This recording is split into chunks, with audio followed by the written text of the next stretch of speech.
Hi folks, you're with Tassos today, your pushback channel, and thank you for joining this live stream. In this essay, I'd like to talk about climate change activism. Now, any sort of activism that's being pushed so relentlessly and intensively by the mainstream media, the globalist controlled body politic, and the politically activist scientific establishment, then you know to be suspicious. I mean, if they're all carrying on like that, then you go, okay, then this doesn't seem right. With anything like this, with its relying almost 100% on predictive modelling and wild guesses as to the future, then you would have a wide range of opinions and views and attitudes. You wouldn't just have one. And yet, as far as the mainstream media and our political, globalist controlled political leaders, there's only one opinion, one view, one science. That's it. And of course, in the real world, it just doesn't happen that way. So let's have a look at some of this activism that's going on in the around climate activism. Now, I regard you look at the amount of lies that are being told, and there's either outright lies, which you can actually quickly ascertain just by doing some online searching, wild exaggerations, excessive, not just playing at the margins, but wild exaggerations, and use of faulty data, and also assertions.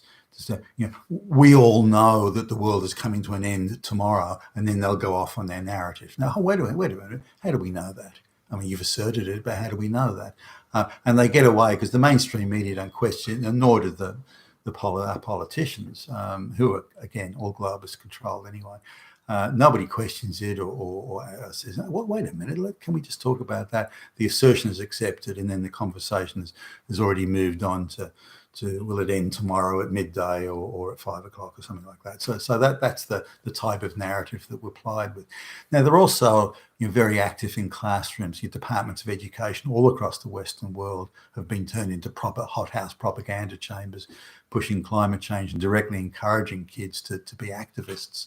The world's going to end. What are you going to do about it? Little 8-year-old Susie Cream Cheese. You're going to get the fuck out there, and you're going to start waving placards, and you're going to scream. You're going to write letters to politicians. You're going to do that. And of course, 8-year-old little Susie doesn't know. One day from the next, you've got a clue. If the teacher's saying it, well, it must be true. And so this propaganda is being pushed, but also they're doing. And again, if things were really this bad, they wouldn't need to tell the lies. As when they talk about these rape epidemics or health epidemics, they have to tell so many lies to push this sort of frantic epidemic story that then it can't be true. Because if it was an epidemic, as they say, they wouldn't need lies. The reality would be plenty enough to make the point. For example, in the bubonic plague, we all know that 30. Depending on which country and which part of sort of town, between 25 and 40% of the population would die from. You don't need propaganda to juice that one up. That's got plenty of juice in it. So when that many people are dying, and there are bodies just piling up in the street, and the people digging the graves are dying before they can dig the grave, then you've got a problem. So you don't need propaganda. It's real and it's there. But all these epidemics we're supposed to be suffering from, again, whether it's climate or the rape epidemic or the family violence epidemic or the racism epidemic or the this or that, and none of it exists because so many lies are required to give it energy and give it motion and give it legs that it's obviously not true. Real epidemics, you don't need to tell lies. So looking at this, there are also various sound bites that are being set up for the media to record. So here's one where there's a girl, I suppose she'd be, I don't know, 13 or 14 or something like that. She's with two other girls, and the world's going to come to an end. We're all going to die. Why won't our politicians do anything? Why? Oh. Now, she's a young sort of Greta Thunberg, and when you first look at it, you go, okay, well, those terrible teachers frightening that young girl.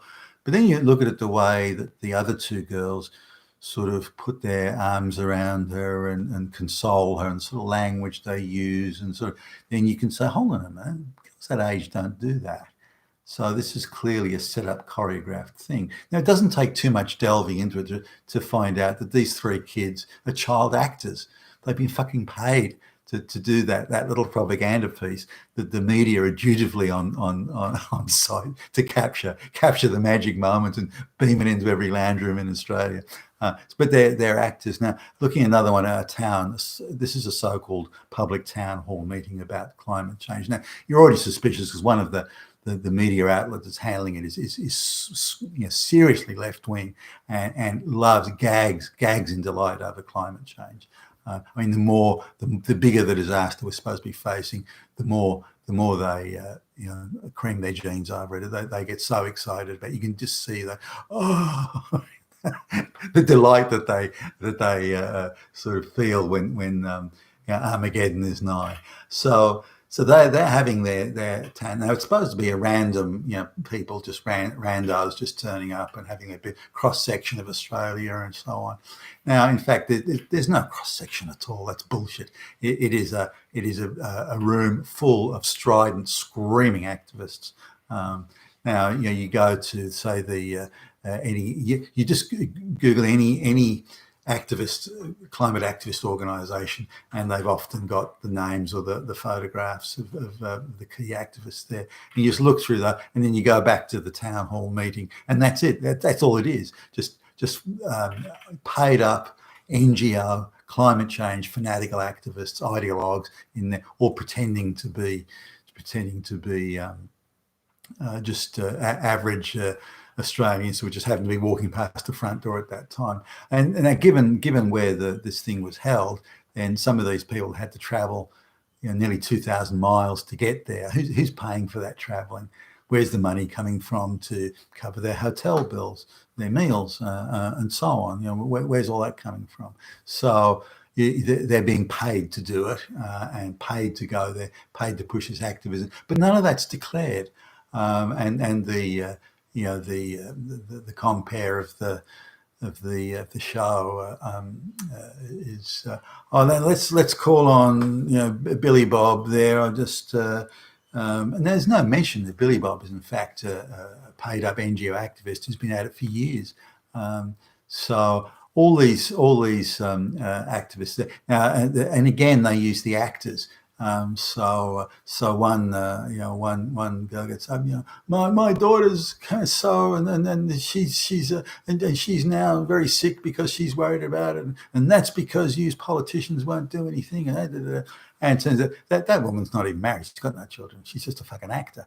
So they seed the crowd with actors who have got these rehearsed lines and do these dramatic speeches, and they have a cry and so on. And other people come to console them, and they're also part of the scam. So this is how they're pushing. Amongst other alleged epidemics, is how they're pushing the climate change epidemic. And I come back to the thing: if it is an epidemic, you don't need to tell these lies. But so why are they? Exactly why are they? You've been with Tassus today, your Pushback channel, and thank you for listening.